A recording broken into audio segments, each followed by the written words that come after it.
This is the Moshpit Backstage podcast for punk, metal and rock interviews and segments.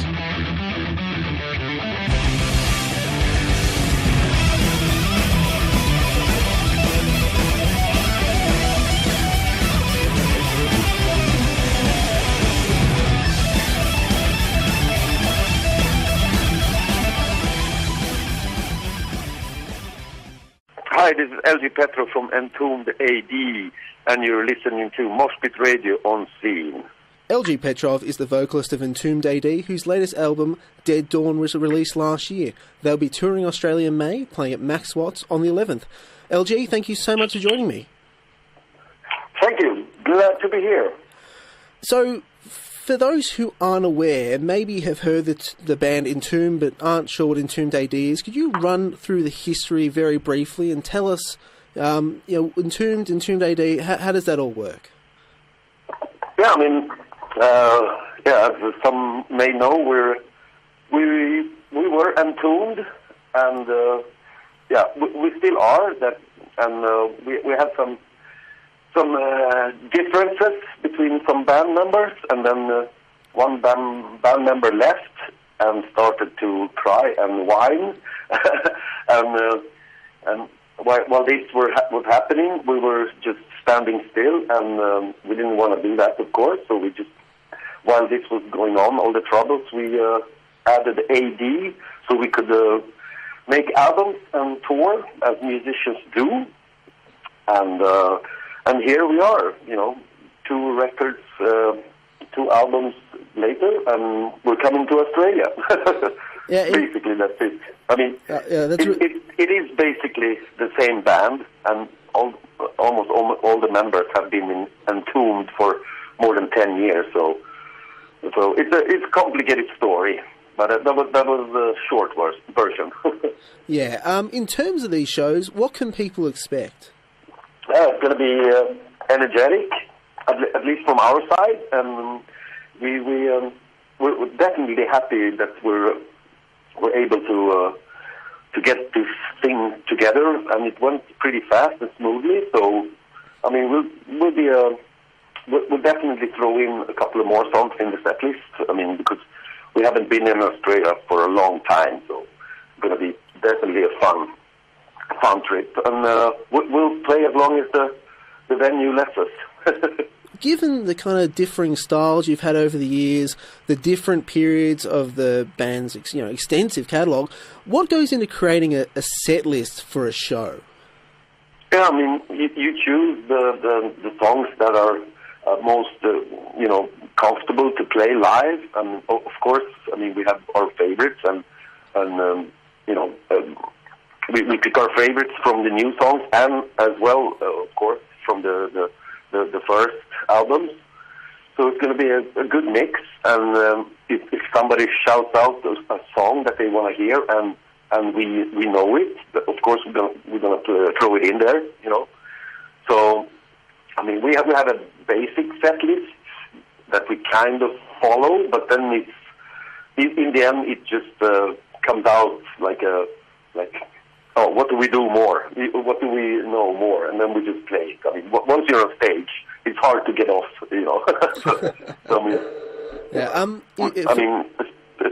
especially coming to Australia, we're just gonna go for it.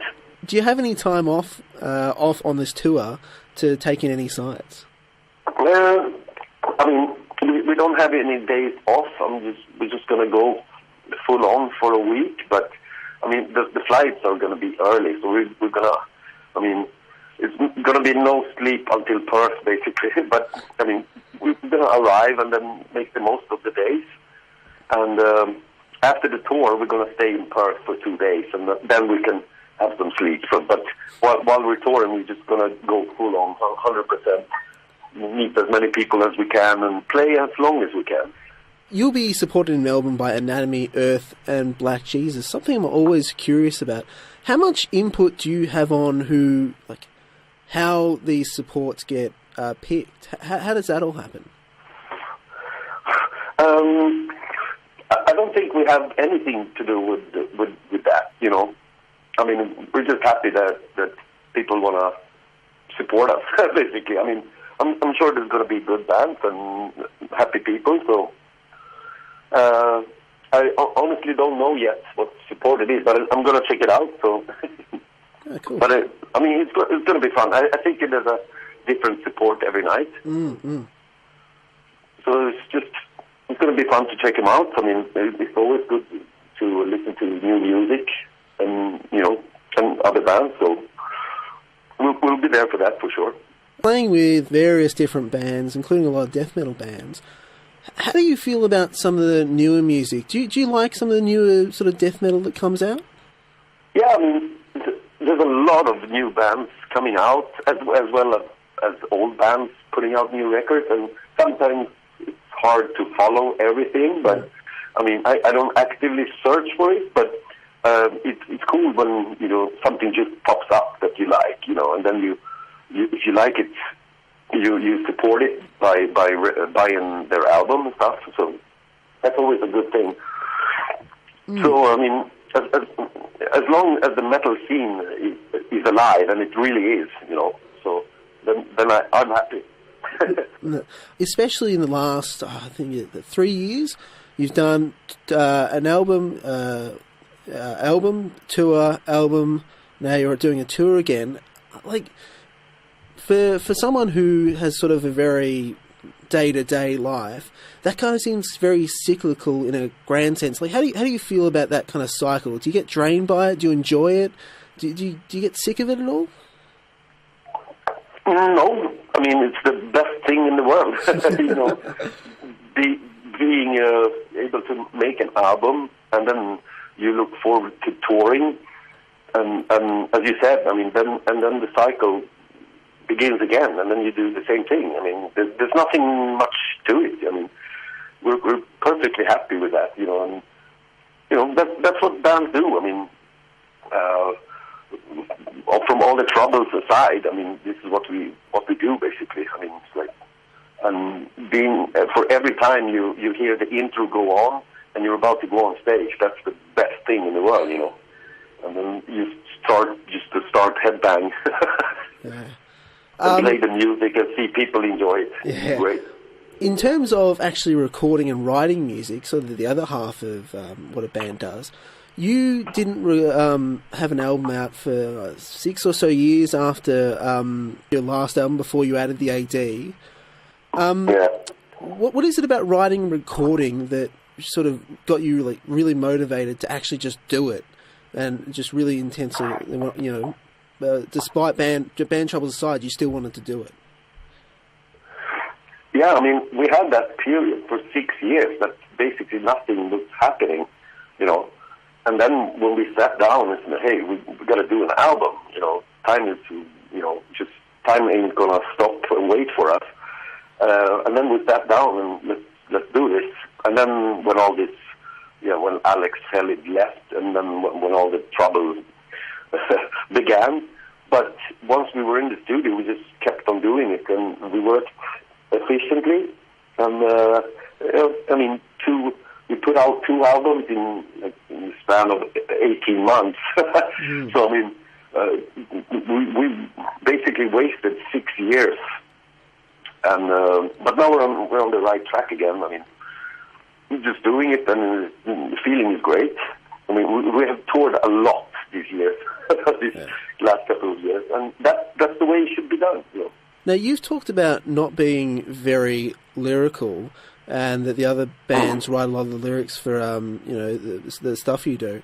How do you go about performing the music? It's like when people think of a vocalist, they think about them writing. That's their part. The other people do the music. The vocalist writes down the lyrics, and they put all the emotion and the stress into it. How do you go about putting the right emotion and stress into it? If it's other people's words. I mean, it's great. You just get into it, basically. I mean, I don't feel that the vocalist should have, must do the lyrics. I mean, we're a band and we do everything together, I mean, I do most of the interviews and stuff like this, so we just coordinate it so it runs smoothly, So it's like, it's not a problem. I mean, once you go up, it's like going to a Maiden show. Iron Maiden show. You know, you're front row and you're singing along to their lyrics. So, you know, it's all the same. It's a very, very good point. Very good point. Yeah. In terms of... Front row at Maiden and King Diamond, always. In terms of the history of death metal, a lot of bands is really focused on being faster and heavier, and it's sort of gone to the extent now that I don't know if they can get faster and heavier. But what kind of made Entomb really notable is that it went in some different directions. It's kind of experimented. Could you talk a little bit about it? What sort of motivated you guys to buck the trend and experiment? Yeah, I mean, yeah, there was good and bad coming along with that. I mean, the album Same Difference was a real experiment, and it kind of went a little bit astray. I mean, I haven't listened to that album for a long time, and when I did listen to it, I was like, wow, and I could agree with the people that thought it was a little bit. You know, experimental, but I guess you have to do one album like that as well. But I mean, you're always gonna stretch your boundaries and see what you can accomplish. But in the end, it's best to keep working at what you're good at, basically, and just death metal. I'm still in my youth. I'm 24, and you guys have been around longer than I've been alive. I'm not trying to make you feel old, but just like it's okay. To put things into perspective. So you guys have been, you know, playing music, death metal, for longer than I've been alive. How have you? What is it about death metal that's sort of kept you there? You haven't gone and just gone, "Nah, I'm over it. I've been doing this for too long." What is it about death metal that's sort of kept your attention? Yeah, I mean, we're still 16 in our frame of mind, you know, and you know, just be able to play music. I mean, it's death metal and metal in general. It's a lifestyle, you know. Some people say, "Oh, grow up," you know, but no, I mean, it's not about growing up. It's about loving what you do, you know. And we're fully committed to metal. You know, and as long as we feel that's the right thing, we're gonna do it. And I mean, of course, we're getting older, but I mean, the enthusiasm is still there. We'll just keep going at it, you know. How did you first get into music? Yeah, I mean, it started off with King Wild, and then from there, you know, you experience the punk, like Sex Pistols and stuff, and then you went on to the more like crossover hardcore thing coming, and then hearing bands like Cryptic Slaughter that were playing the first blast beat. Then you got into this, you know, more aggressive, faster stuff, and then you just wanted more and more and more, and then, you know, D-Side, Morbid Angel, Carcass, Napalm Death came along, and it just continued, and it was like, oh, I want to be like that, and you tried, and luckily we came out as musicians in the end, and I mean, and still to this day, it's like it's great. I mean, hearing new bands and stuff, it just proves that metal is alive. I mean, I saw my first show, and I was a late bloomer. I saw Iron Maiden in 84. So that was great, and I was like, oh, I want to be like that. still not there, but. When did you first get into singing? I was playing drums back in the day, and I was really good at it. I was in a black metal band, Sweden's second black metal band, Moshpit. There was Battery, and then there was Moshpit. So I played drums there, and then we formed Nihilist, and I just hopped in on vocals there for the first demos, and I enjoyed it. So, and then it just continued. Did you ever think about what would happen if you stayed with the drums? Yeah, we're pretty good at it, I think. But now I completely lost the feeling. I can't even hold a drumstick as it's rocketed. But I mean, yeah, I was good at the time. But then singing came along, and then you moved on to that. So. I know this is an incredibly difficult question, but do you have any favourite bands or albums? Yeah, I mean, I love Persecution Mania with Stockholm. I like that album very, very much. And, I mean, there's a lot of music coming at you, so sometimes it's hard to pick up everything, new and old, but when you feel cornered, you go back to your old classics, you know, where you feel secure. Entombed A.D, they'll be touring Australia in May, playing at Max Watts on the 11th. LG, thank you so much for joining me. It's been an absolute pleasure. Thank you very much.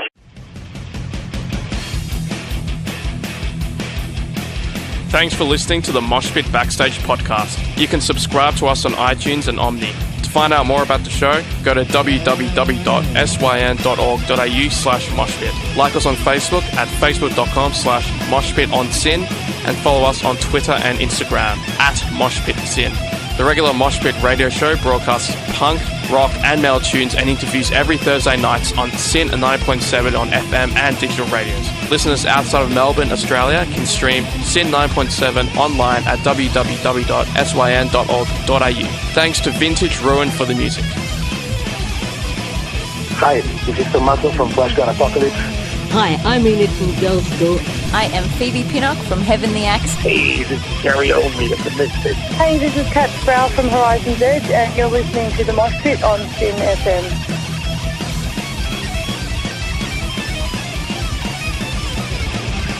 Hi, this is Einar from Leopard. Hi, I'm Virginia Lilly from the band Lily. This is Raul from 1349. Hey, what's up, everybody? This is Ali from Beaverhead. Hey, everybody, this is Charlie Benante with Anthrax, and you are listening to the Moshpit on Syn.